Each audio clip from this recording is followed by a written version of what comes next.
locals walking across the road, so Porsche fitted peasant shifting horns. Now I did say peasant shifting, not pheasant shifting.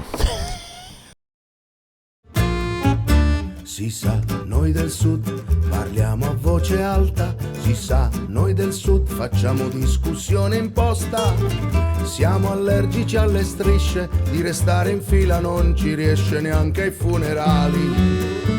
Si sa, noi del sud leggiamo libri a stento, si sa, noi del sud collezioniamo caffè a scrocco, imbattibili nel lancio di parole dai balconi, siamo tesserati al club delle comari. Peasant-shifters. Shall we rebuild some? So, this little book, little yearbook, motor racing yearbook, got a lovely little piece on Vic Elford in here. And we got a thing here on the Targa Floria. So, yeah, a Targa Floria hazard is always the threat of finding locals walking across the road, so Porsche fitted peasant shifting horns. So we're going to rebuild some peasant shifting horns in a sort of silly, sort of jokey way. But also, you know, we lost Vic at the last weekend, which was very sad. 87 years old. You know, he's a wonderful race driver, and as we know, he co-drove, or Maglioli co-drove with him on that 68 Targa win, when of course this is a 68. So this car was bought in 68. You know, I always sort of romantically think, oh, perhaps Maglioli bought it to celebrate that win, which was towards the end of his career, whereas Vic was sort of nearer the beginning of his career. And this was this great teaming they put together. Vic did most of the driving. Quick Vic he was known as. They say he had a photographic memory, so he remembered every curve and every bend all the way around the Targa Floria circuit, which is a road circuit. And they wanted a safe pair of hands because he had to, you know, someone else had to get in the car and keep it going. So that was where Maglioli come in, because he'd won it twice in I think 52 or 53 for Lancia, and then in about 56 I think for Porsche. And again, this was a Porsche drive in 68. So that was it, safe pair of hands, put him in Maglioli. And I'd always wanted to contact Vic and see if he, you know, ask him about his memories of Maglioli, and, you know, did he ever visit him in Caracas, and did they ever go out in this Maserati, all this stuff, you know. Never got round to it, you know, silly thing. But Vic was a local lad, you see, which really interested me. One of my old customers at the old garage said, oh yeah, I remember Vic practicing in the old quarry down the road. So literally stone's throw away from here, Vic was practicing in the early career in his rally driving days. He was in the Seven Oaks Motor Club, which was a motor club I used to be in. So, and actually in the Targa Floria Museum, there's his crash helmet sat there, and it's got Seven Oaks and District Motor Club sticker on it. So go away out of Sicily, and there it is. So yeah, you know, it was the thing. I think he lived in Bromley for a lot of the time, born in Peckham, but yeah, I got a feeling he lived in Bromley. Anyway, that's an irrelevance. You should look him up and look up some of the footage of his Targa Floria drives in the period. Some wonderful stuff out there, and so on. So, but yeah, joking apart, it's always stuck with me, the Peasant-shifters. So that's what I call horns. So there we go. So we'll rebuild these as a little tribute, tongue-in-cheek tribute, which I'm sure he'd probably laugh his head off. Well, not his head off, but he'd probably laugh about it, wouldn't he? It's yeah, it's meant in the kindest of ways. But anyway, right. So that's it. So there we are. So we've got a compressor. We'll start with that. So let's get on with it. So that's the body of the compressor, all been nicely powder coated, and then we got to get these bits in. We got these little studs will hold the armature and so on in, or the magnets. Now one of these was so rusted away, I had to make a new one. So yeah, I just turned that up on the lathe. But yeah, you can see the state it was in. The whole thing was seized up. I mean, well, it would be, wouldn't it, if that was like that. So there we go. So that's that. We want to get this built, don't we? So we want to remember which way around it goes. That's going to go on there, which means our earth cable's going to come out of here. So we want that to go in like that to allow our earth cable to come out in about the right place. That pops in there like that, and then we'll get our studs in here, get them started, and they want to pop down through here, go into there, and that'll do. That one goes like that.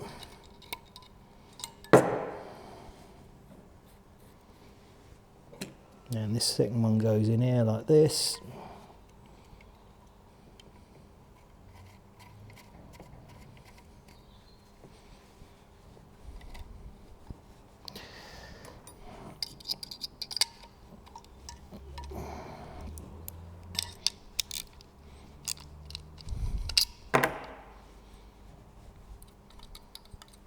Right, get these done up.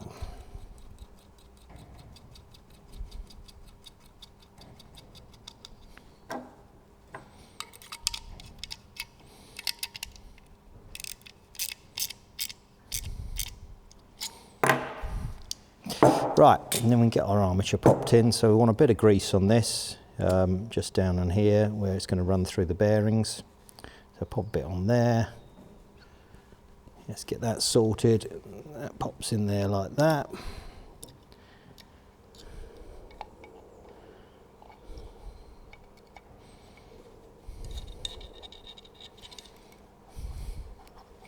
There we go, that's that bit. Right, now we want to get this bit in. Now this has got to connect up to our live here, so we've got to get that one done up. So that's got to pop in there like that. We want a bit of grease on the end here, and there's a little ball bearing goes to the end of that. That's stood in there, luckily that hasn't fallen out, so we'll be all right. So we'll just put a bit of that around it. Bit of grease on there. And right, so we've got to remember that's the cutout for the earth, so that's got to end up there, and that's our live, that's got to pop in here. So you can see that's got to be tucked up in there, and then we've got to do that up. So we pop that in there like that, best we can. Right, there you go.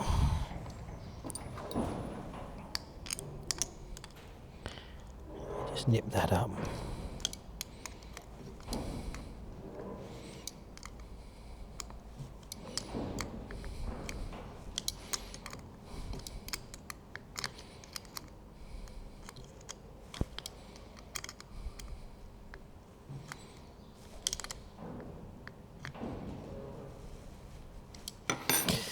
Right, there you are, that's all right. Now we've got to get these studs through, and then that's got to start in its little casing, in its little housing, the bearing. Got a little bronze bush in there that it goes into. Now where's that going? Is that going to line up? Yeah, that's it, that's on. So that's done. That's that bit, that's our earth wire. Right, we just get the top, this bit done, just get our washers on. Got a couple of little brass washers here.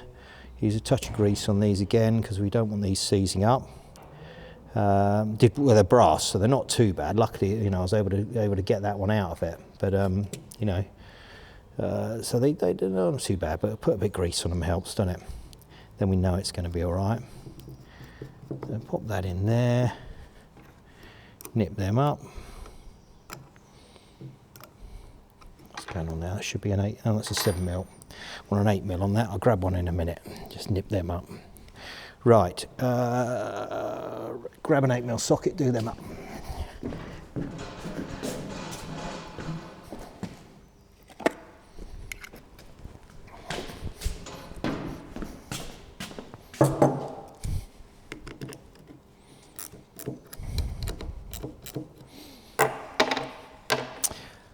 Right.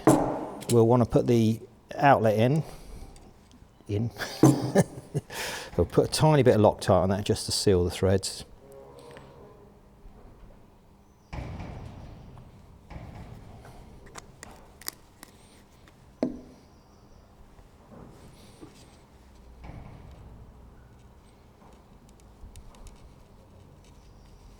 There we are.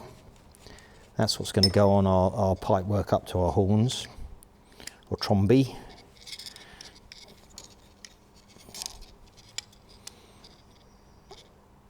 Now, I did say peasant shifting, not pheasant shifting.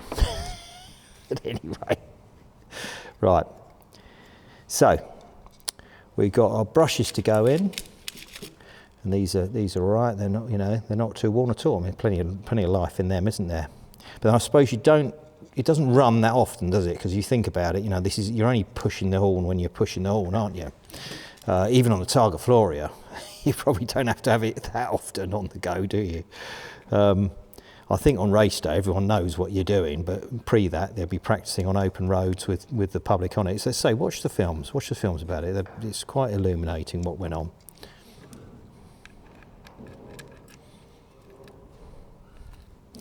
So that's them in there like that.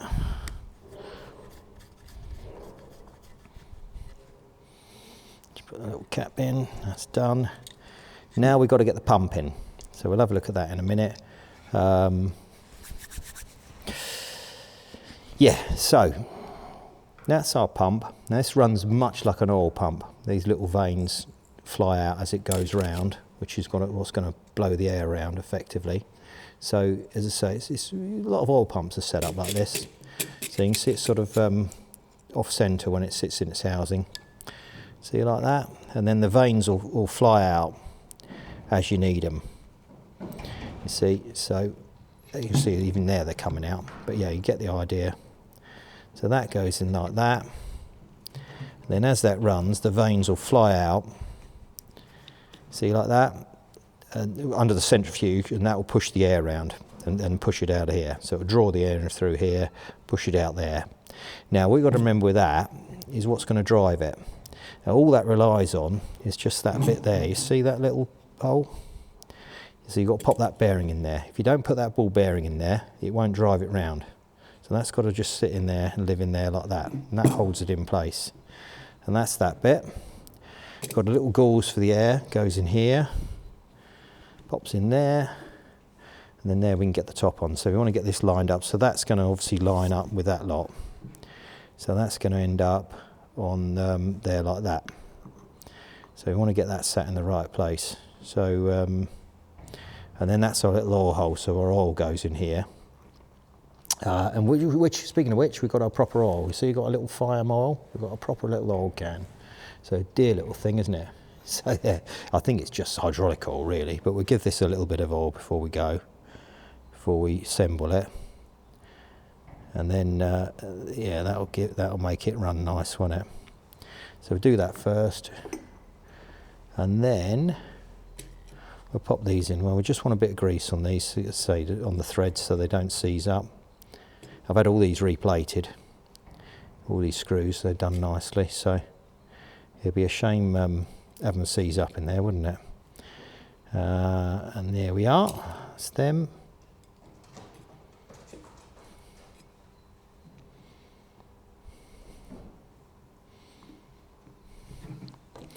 Right, just pop them up, nip them up, and then we're done, aren't we?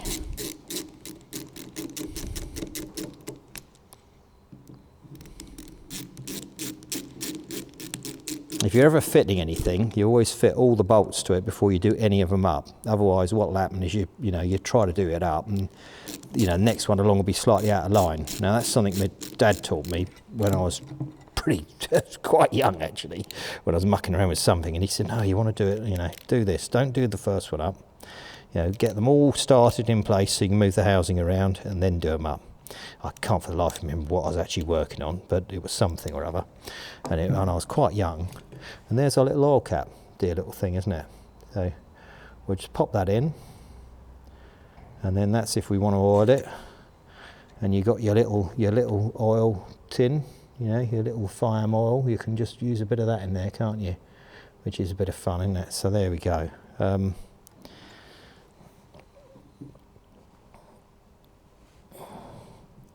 If I can get it to start in its hole, there you go. That's popped in there. That's done. So we rebuilt it. That's our compressor rebuilt. It's all right, isn't it? So we'll get I'll get a jump pack over here and we'll just run it up, make sure it does work. So I've just got to wire it up to there and check the earth, and we'll give that a quick run in a minute. See what it's like. See if it passes air. And if it does, then they're going to sound, aren't they? But we've got to put them together yet. Let's go and get the jump pack. Right, let's have a go, test this, see what we got. So that's our earth, wasn't it? So let's connect our earth up. and then I've just put a little live wire on it, and then yeah, this should just fire up, shouldn't it? So there you go. So yeah, so we put something in front of that, we can show that it works, can't we? It's certainly displacing some air anyway. But yeah, we yet to cook, you know, connect it up to some horns, but for the purpose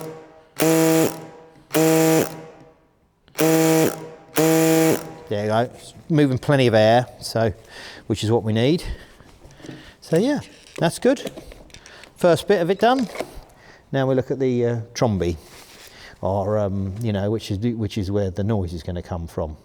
So yeah, we need to get them. These actually need painting, but for the purposes of what we're doing, I thought we'd just do a bit of fun and assemble them.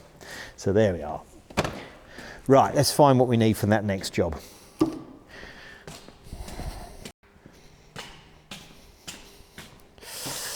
Right, let's get these together. So these work via the air. Obviously the air is going to go in here, and then we have the little thing that oscillates in there effectively, which is what causes the vibration, which is causing the actual noise that come out the horn. So these are the little pieces that we got to go in there. So these will oscillate around. So let's see how these go. So we've got a little gasket there. Then I think that pops in there like that. I've got some dirt on that. There you go. Right, that'll go like that. And then that pops on there like that, which will trap it in there with a little gasket. And that's it really, isn't it? So let's get these started.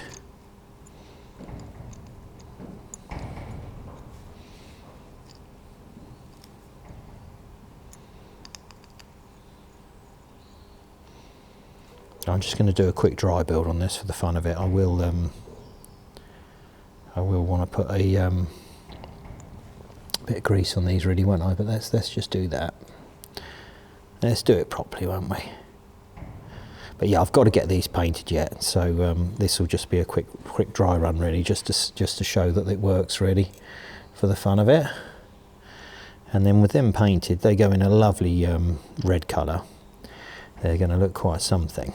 You know, they'll be bright enough and loud enough without actually having to sound, as it were. But there we are.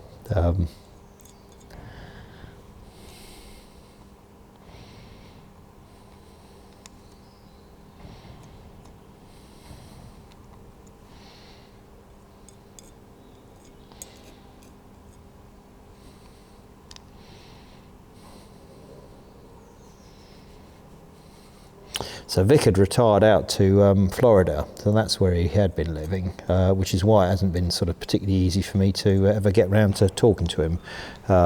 He does have a website and sells various bits of memorabilia and stuff and so on. He was very active with Porsche. You know, he's a sort of champion really for them. They would quite often get him to promote things and be involved in stuff. So it wouldn't have been impossible to have met him one day or contact him. But you know, I never did, and it's one of those things. It's a regret, isn't it? I was silly, really. Yeah, I'm sure it would have been great to talk to him. He was apparently a very affable chap, and so so on. So I think it would have been, it'd have been good. I mean, he might have only met Maglioli on the day when he did the drive. They might have hated each other. I've no idea. Well, I can't imagine that somehow, but but I don't know much about it. But I'd say I'd love to have, this sort of idea of them becoming friends, and they'd have gone out to Venezuela and been driving around this Maserati. It'd have been, amazing. Yeah, things we'll never know. Things that might never have been anyway. But it was just those, always on my mind. I thought, I must make the effort to, do that. And of course, it's not really, it's not, I was interested in him as well. I didn't want to just phone up and say, not here to talk about you. I want to talk about Maglioli. That's not it at all. That wasn't it at all. But, I would have liked to have, spoken somehow. Anyway, there you are, as I say.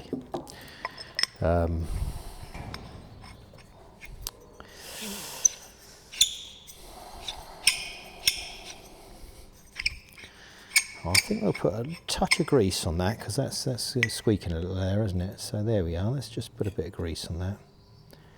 I know we'll have to clean it off because we've got to paint it, but let's not have it, you know, binding up as we go.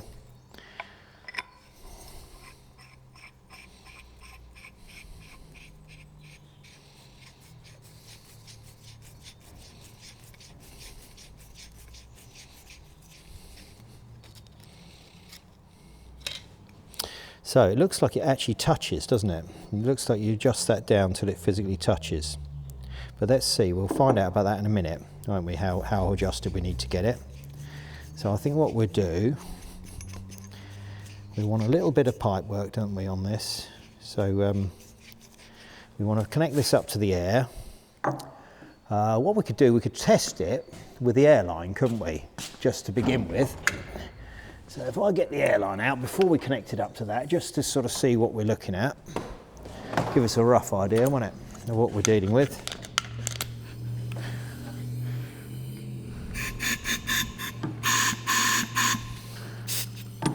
Right, so we probably want a bit more than that, don't we?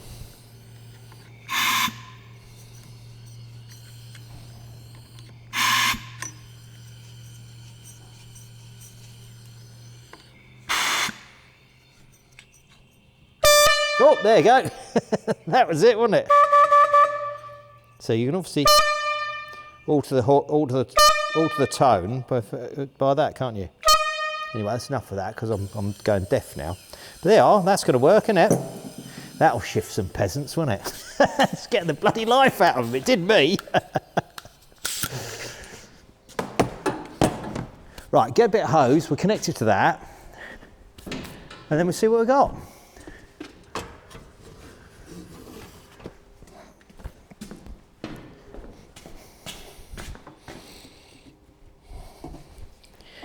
Here we are, pop that on there, that on there. Let's get it up to our jump pack. Get our earth on.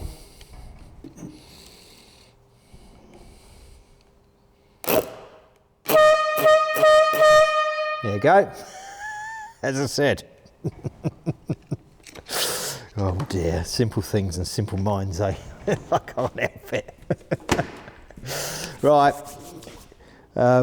yeah, I think we'll think about doing something else, but yeah, that works, doesn't it? That's good. I think that's all right. So, if not enough daft stuff going on already, here's my little sign. So this would light up, and you know, if you was going in your sort of spare shop or motor factors, that type of thing in Italy, yeah, they'd have this hanging up, it'd be illuminated, and you could buy the Roadmaster, which is what we're dealing with here, or the Mercury, which is the other type of horn they had. They also did batteries and things, you know, as well. So yeah, it's their it's a bit of period advertising, but it's yeah, lovely. I picked that up in Padova a couple of years ago. It's great, you know. Yeah, I just, you know, I sort of can't help myself really. It's all this stuff, but yeah, I'm going to get it lit up, and I really ought to try and fix it up a bit. Although I don't really know what to do with it, so the old plastic's gone, isn't it? But yeah, that come home with me. I couldn't leave it in Padova. I had to come back.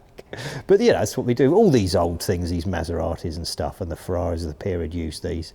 Even the Dinos use a version of it. So. It's yeah, it was just a fun thing to have, but yeah, yes, it's I know it's a bit childish, but there we are.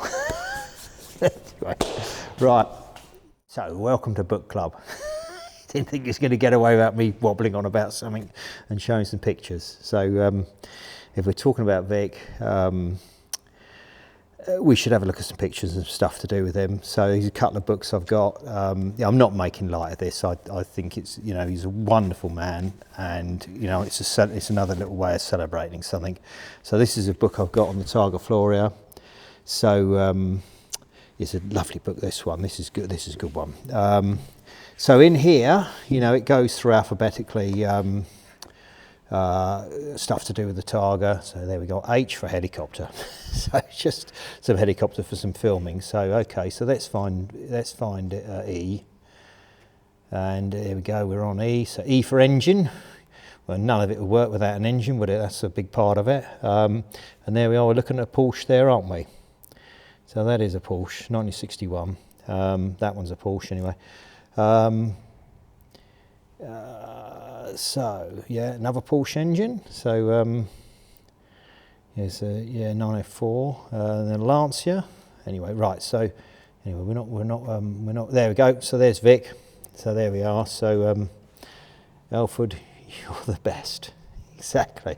And this one's just such an amazing photo, isn't it? There's something of Michelangelo's David there, isn't there, in that? You know, that really is quite something. He must have been quite proud of that. There's that sort of thing, isn't it? What Steve McQueen, they say about Steve McQueen, don't they? They say men want to be him and women want to be with him. Well, Steve McQueen, I think, actually wanted to be Vic Elford, because Vic was his stunt driver on the Le Mans film. So there we are. So even Steve McQueen wanted to be Vic Elford, because of course Steve McQueen wanted to be a race driver, and that's what he did, you know. But he you know, and you know, the film stuff was really just a fool to muck around with cars, and of course it took off, and then he couldn't do much of it because they'd stop him mucking around with cars and motorbikes. The insurance wouldn't let him. So there we are. So there's some stuff about Vic. There we are in a Porsche, which is what he's known for. So a whole chapter on him. So there we go. And then if we're on the subject, let's go off to M, innit, and see what we find here, isn't it?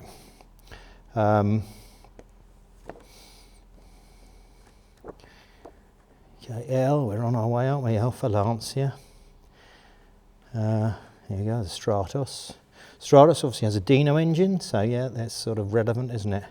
But we're looking for M, aren't we?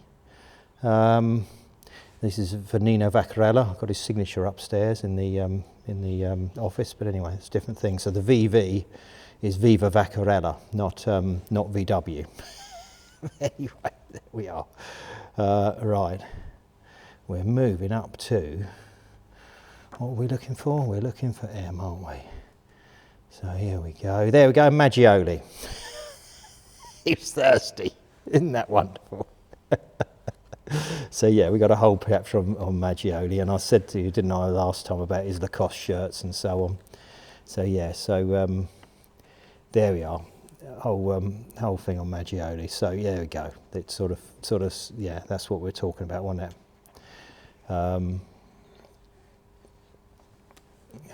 And that's a different one.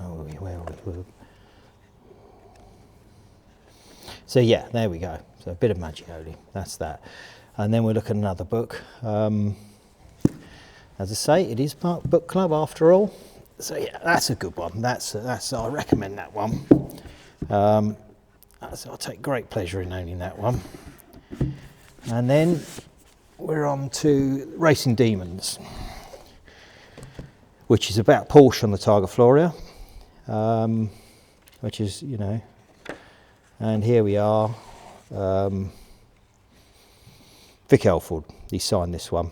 So yeah, the magic of Sicily, Porsche, and the Targa Florio, and the magic that is Sicily, Vic Elford. Now that's charming, isn't it? That's lovely. So yeah, I'm very proud of this one. So yeah, and that's his stuff he does. So, you know, I imagine that's still operating, and his family will be able to benefit from it. But anyway, that's enough. I shouldn't plug things like that. We're getting YouTube trouble, won't we? They'll put us in YouTube prison or something. But anyway, so what were we on about? So this is all about Porsche and the Targa. So we get back into here. We're going back into the 50s, I think, here. And we're looking for 56, I think we're looking for. Let's go back to 56. So 60, of course, there's a lot in here, isn't there? Here we are, we're looking at 58. 58, going back.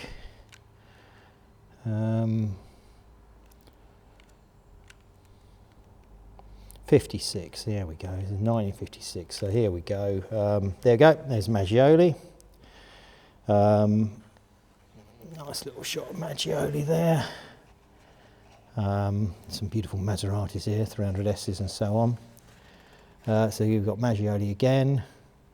This was earlier, he won in that a few years before, but anyway, 53 that is, so he won in that then. We're going up to 56, so he won in a Porsche that year. That was his first Porsche win. Which is why, second time he'd won and first time in a Porsche. So he did two victories then already. So come 68, that's why they put him and Vic together. Oh, lovely Maserati, isn't it? Right, so then let's go up to 68, which was the one where they raced together, didn't it? Where they won, which is what we're talking about, which is where the sort of connection happens. So 69, 68, here we are. So there's Vic, and there's Umberto together, and there they are on the podium, waving at the crowds. And as I say, Vic in his race suit, Maglioli in his short sleeve shirt, which is what he's known for. And there we are. That's the Porsche that's racing. So yeah, it's good stuff, isn't it? All good stuff.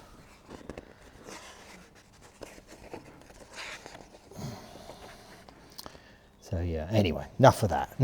But you can see, that's why I wanted to talk about it. Nothing to do with fixing the horns on a Maserati, really.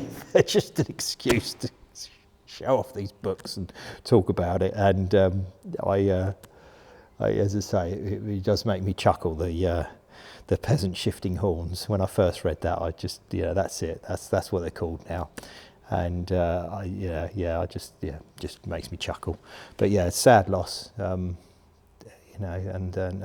thoughts of him, and and some of the other things that are going on at the minute. With plenty of people, aren't making it. But it's so think of them all.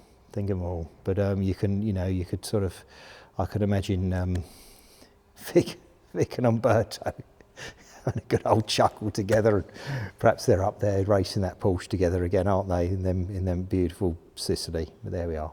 Anyway, enough of that. Good night.